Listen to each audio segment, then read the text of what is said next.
O ciclo de Calvin, que vocês conhecem bastante como a parte escura da fotossíntese. É que o pessoal fala, porque não depende de luz. É lógico que depende de luz. Se isso daqui não acontecer, tá? Se a luz não for absorvida aqui, não existe ATP e NADPH, consequentemente não existe ciclo de Calvin. Então, ao contrário do que muita gente fala, isso daqui não é, na verdade, a reação de escuro. Isso aqui é simplesmente, o nome mais adequado é ciclo de Calvin. E o que é que o ciclo de Calvin faz? Ele vai usar a energia do ATP e vai usar o poder redutor do NADPH, ou seja, elétrons que vão ser fornecidos pelo NADPH, para que o CO2 seja fixado, tá, em compostos orgânicos. E aqui eu estou mostrando a glicose, né? É interessante também mostrar para vocês que, olha, essa é uma fotografia de um cloroplasto, né? Percebam que o grana são essas partes, os tilacóides empilhados aqui, a gente dá o nome de grana, né? Eles aparecem como essa parte preta, mas tem algumas coisas aqui esbranquiçadas, né? Uns corpúsculos aqui esbranquiçados, né? O que é isso? É amido, ok? É amido. Então isso significa que planta, ela capta uma quantidade enorme de energia, tá ok? Ela produz uma quantidade enorme de ATP e NADPH para que haja uma fixação de carbono mais além do que é necessária, para que esse carbono não só seja depois levado para outras partes da planta durante o dia, como também durante a noite. Então, durante a noite, esse amido que está acumulado naquela estrutura ali, o cloroplasto, ele é hidrolisado, tá? Então ele vai se quebrar, vai formar glicose e a glicose então vai ser utilizada na respiração. Então a gente fala que a respiração acontece durante o dia e à noite sem parar. E por que acontece à noite sem haver a fotossíntese? Porque a fotossíntese durante o dia ela exacerba, tá, a quantidade que ela precisaria para manter a planta durante o dia. Ou seja, ela produz muito mais para que a planta continue funcionando à noite a sua respiração, ok? Então, ali essas coisinhas brancas mostram o amido. Quem descobriu toda essa história do CO2, tá, foi esse fulano aí, chamado Melvin Calvin, por isso que é o ciclo de Calvin. E ele usou alga, tá, eu não vou entrar em detalhes, mas ele usou um aparato relativamente simples, né, onde ele colocava luz sobre alga, né, e na época ele tinha uma coisa muito poderosa que ele conseguia fornecer CO2 contendo carbono radioativo, C14. Uma vez que o carbono radioativo entrava nas estruturas das moléculas, ele depois conseguia separar essas moléculas seguindo a radioatividade e depois identificando essas moléculas. E aí ele conseguiu desvendar um ciclo inteiro, né? Então, eu coloco aqui 3 CO2 para simplesmente fazer contas, né? Então, 3 carbonos aqui. Esses 3 carbonos vão encontrar 3 moléculas, tá, dessa substância aqui, que chama ribulose bisfosfato, tá? Então, a ribulose bisfosfato, o que ela vai ter? Ela tem 5 carbonos, são 15 carbonos, mais 3 do CO2, são 18 carbonos, tá? Esses 18 carbonos, eles vão se fragmentar em moléculas, 6 moléculas de 3 carbonos, que a gente chama de ácido fosfoglicérico. Então, continua aqui, 6 vezes 3, 18 carbonos. Nessa fase aqui, que a gente chama de redução, existe gasto de ATP, tá? E existe gasto de NADPH, certo? E essas substâncias, então, essas 6 moléculas aqui, elas vão gerar 5 moléculas de 3 carbonos, tá? Mas vai ter uma outra moléculazinha aqui que vai escapar. Então percebam, 15 carbonos, 3 carbonos, continuam com os 18 que tem lá. Esses 15 carbonos aqui vão ser regenerados de novo para a ribulose bisfosfato e o ciclo fecha. Então, na verdade, o rendimento líquido dessa história é uma molécula de 3 carbonos, que é o gliceraldeído 3-fosfato, que é isso que é utilizado para sintetizar a glicose. Então, a glicose tem 6 carbonos. Então, uma substância de 3 carbonos, 2 vezes, gera a glicose. Tá ok? Então, foi isso que o Calvin descobriu. E ele descobriu a enzima que faz isso daqui, que chama ribulose bisfosfato carboxilase. Por que eu risquei aqui em vermelho, né? Para que vocês prestem atenção que essas moléculas aqui, o 3-fosfogliceraldeído, são as primeiras moléculas estáveis do ciclo e elas têm 3 carbonos. Então, o nome C3, planta C3, tá, vem disso daqui. Tá? Então, a gente chama isso daqui de ciclo C3, onde as moléculas estáveis que são formadas, as primeiras moléculas estáveis formadas, são moléculas de 3 carbonos. Bom, mas aí uns caras começaram a fazer, conhecimento do Calvin, começaram a fazer em tudo quanto é planta. E aí um pessoal no Havaí, né?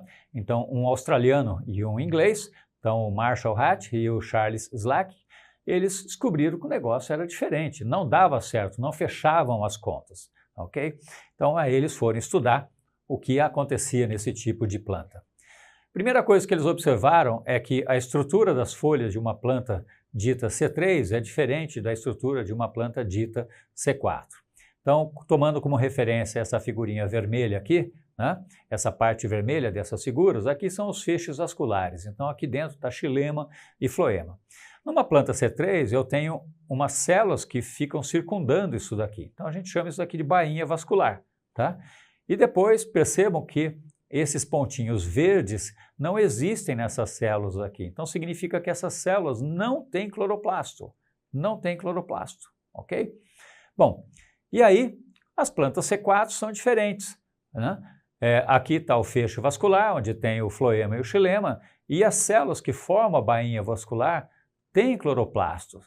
E também as células ao redor, que são aí as células do mesofilo, que aqui estavam desorganizadas, percebam que a coloração mais clara aqui, tá? Ou não desorganizadas, mas elas se organizam de uma maneira diferente do que as células que estão na planta C4. Então, as células do mesofilo, elas formam também um segundo anel, tá? Ao redor da bainha vascular. A isso, então, foi dado o nome de anatomia crans, que foi o botânico que descobriu isso daí, certo? Então, numa planta C3, o que é que acontece? Eu tenho aqui a membrana celular, certo? De uma célula aqui do mesofilo, uma célula dessas verde clarinha aqui, tá? E aí, então, ela faz fotossíntese. O CO2 entra aqui, tá? Chega no cloroplasto, tá? Vai encontrar aquela ribulose bisfosfato, vai formar o ácido, o ácido 3-fosfoglicérico aqui, tá? E vai haver a formação de açúcares. Lembra que isso daqui está captando energia luminosa, todos os fotossistemas e tudo mais. Então, voltando aqui para a nossa célula, é formada a glicose nessas células aqui, que eventualmente pode ser transportada. De que maneira? Essa glicose, aliás, a sacarose, vai haver formação de sacarose, e essa sacarose é que vai entrar aqui no floema e ser transportado pelo floema e levar a longa distância. O que é que acontece numa planta C4? Uma planta C4 na verdade, a primeira enzima que faz a captação do CO2 não é a rubisco, tá? É uma enzima chamada PEP-carboxilase, ok? Então, o CO2 penetra nas células que está aqui do mesofilo. Então, o mesofilo está aqui nessa célula do mesofilo, é essa verde clarinha aqui, ok? Então, ele penetra, vai se transformar em bicarbonato, e essa enzima chamada PEP-carboxilase vai transformar esse composto de 3 carbonos em um composto de 4 carbonos chamado ácido oxalacético. E daí surge o nome C4, ou seja, é um composto com 4 carbonos. Esse composto com 4 carbonos, aí ele vai entrar no cloroplasto dessa célula do mesofilo aqui. Lá ele vai virar malato, ok? Quando ele vira malato, ele se torna capaz de ser transportado para aquela célula da bainha vascular, ok? Vai ser transportado para a célula da bainha vascular, tá? Então aqui está a célula da bainha vascular. Quando chega lá na célula da bainha vascular, no cloroplasto da célula bainha vascular, que tem aqui, tem cloroplasto, na C3 não tem, tá? O malato vai virar piruvato de novo. E o que ele libera? CO2. Esse CO2, então, vai entrar no ciclo de Calvin. O piruvato ele vai ser regenerado, ele volta lá para a célula do mesofilo e fecha o ciclo. Então, isso significa dizer que uma planta C4, ela capta o CO2, tá? Inicialmente, como PEP-carboxilase num outro local. Então tem uma diferença espacial. E depois, quando ela joga, ela libera o CO2 aqui dentro, ela concentra o CO2, vamos dizer assim, na boca da rubisco. Então, a rubisco faz fotossíntese.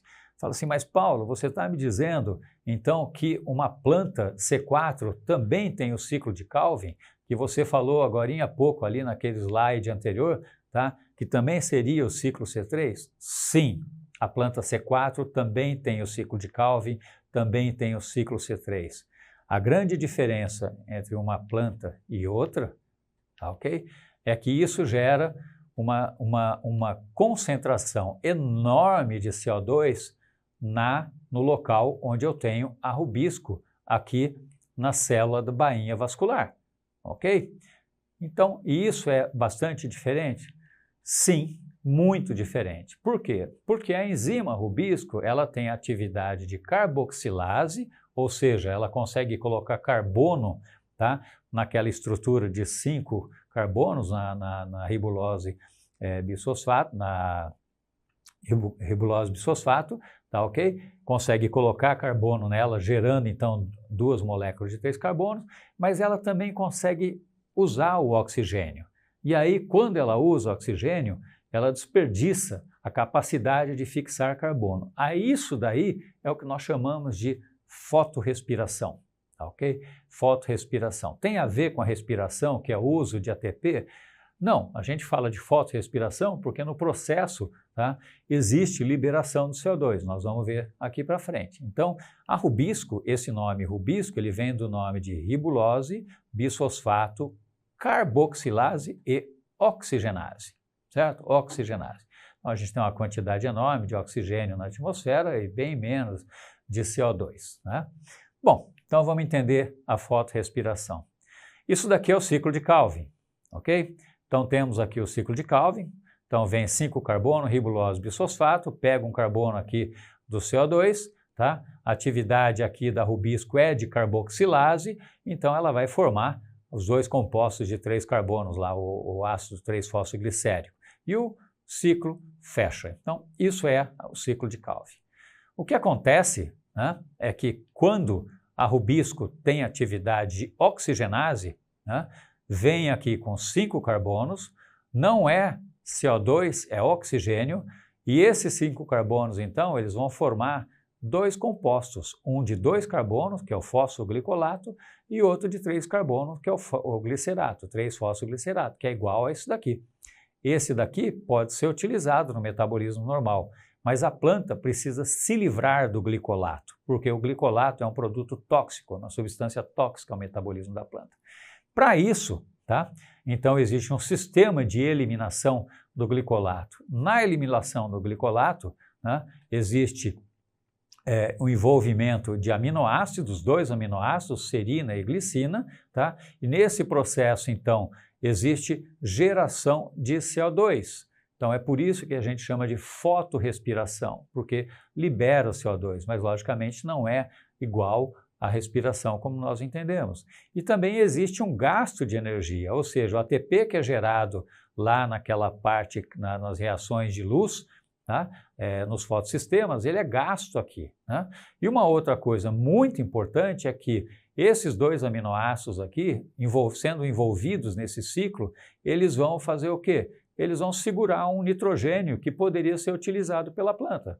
E veja, em média, a rubisco ela tem 25%, 20 a 25% da atividade de oxigenase. Então, significa que 20 a 25% do tempo ela está fazendo isso. Então, 20 a 25% do tempo ela está segurando nitrogênio que poderia ser utilizado pela planta. Então, existe uma penalização grande. Por quê?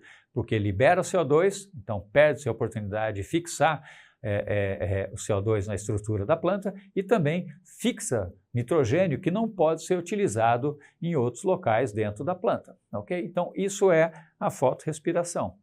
Voltando ao nosso esqueminha agora anterior, a gente consegue entender por que as plantas C4 são eficientes nisso daqui. Porque ao gerar CO2 aqui dentro da bainha vascular, a concentração de CO2 aqui dentro vai ser muito maior do que o 0,4% que tem na atmosfera. Aumentando a concentração de CO2 na bainha vascular, isso faz com que a atividade da rubisco de carboxilase vai ser quase que total em relação à oxigenase. Consequentemente, se não tem atividade de oxigenase, não tem fotorrespiração, ok? Então as plantas C4, elas apresentam, não é que não apresenta, é muito difícil, a quantidade de fotorrespiração, a intensidade é muito baixa e difícil de ser medida, tá? Comparativamente com uma planta C3. Então, isso faz a diferença de uma planta C4 e de uma planta C3. Ou seja, o mecanismo de aprisionamento do CO2 aqui dentro, tá? O enriquecimento do CO2 aqui dentro, permitindo com que a rubisco tenha atividade quase que exclusivamente de carboxilase, ok?